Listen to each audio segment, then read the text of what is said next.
位同學，我係你哋下一個科目美術科嘅老師。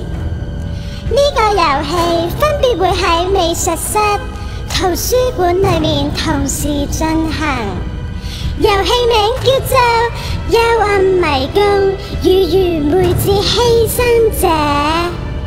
台面上會有一幅未完成嘅砌圖，請你哋好好利用旁邊嘅工具。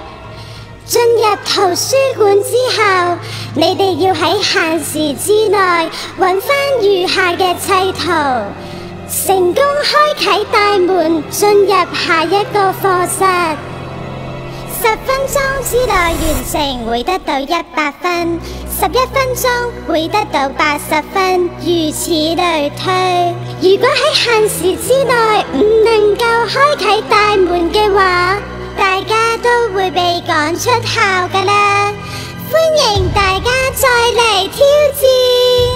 鐘聲響起之後，請你哋進入下一個課室。Enjoy the tricks